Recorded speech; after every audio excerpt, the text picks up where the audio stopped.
So, what's up people and welcome to the Chapter 72 discussion of Kaiju number 8 or Kaiju 8号. So, Chapter 72 came out a few days ago, and as always, I will leave a link to this chapter that's currently being shown on the publisher's official website, Manga Plus, for free to the North American audience. So, if you're interested, we'll go take a look at it before they pull this chapter back.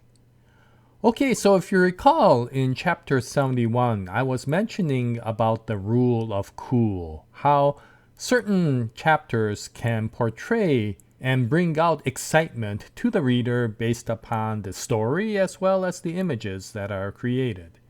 And since Chapter 71 started out the story after the training arc, the readers were greeted to some very exciting storyline, and we got to see the commitment and the skills of the JDF soldiers after the training was completed.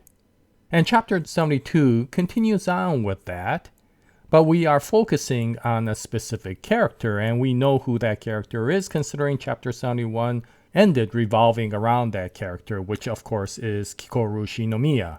And so Chapter 72 continues right where Chapter 71 left off, and she is immediately launched into the air using the electromagnetic launch system.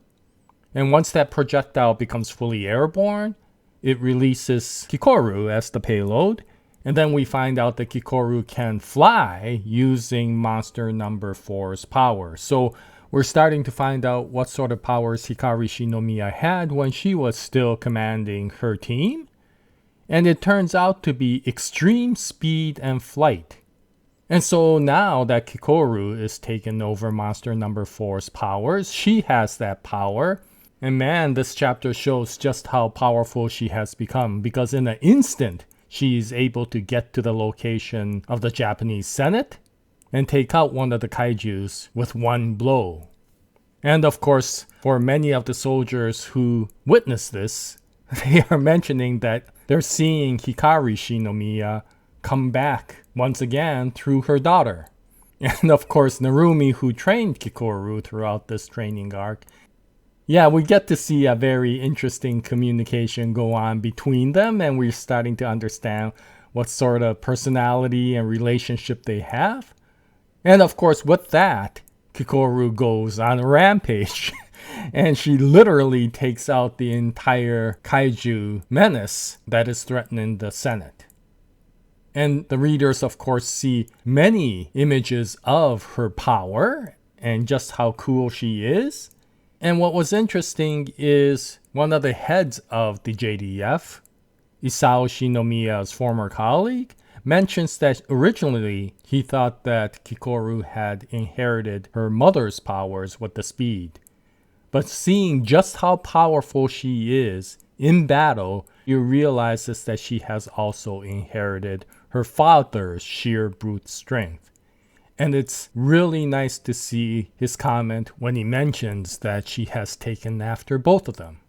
And so with that, the threat in the Senate building is subdued. And so the JDF can focus in on another threat that's going on near the airport. And for that, yes, we are introduced to the next character that the comic will revolve around, and that will be Vice Commander Hoshina. And it will be interesting to see because we already see that he has adapted monster number 10's powers. Now this will be very interesting. In the case of Kikoru, she has always been powerful, but with monster number 4's powers, she has become extremely fast. In the case of Vice Commander Hoshina, he has always been extremely quick with his blade work, but we recall that monster number 10's power was sheer brute strength. So it'll be interesting to see how he has evolved, and I feel that the rule of cool will continue on in Chapter 73. And once that comes out, I'll bring out another video. I hope you join me at that time. But this is the Chapter 72 discussion of Kaiju 8号or Kaiju number 8. If you read it, what you think about it, any comments that you can leave will be greatly appreciated. And until the next episode, happy manga reading, and as always, Jaya, nice day everyone.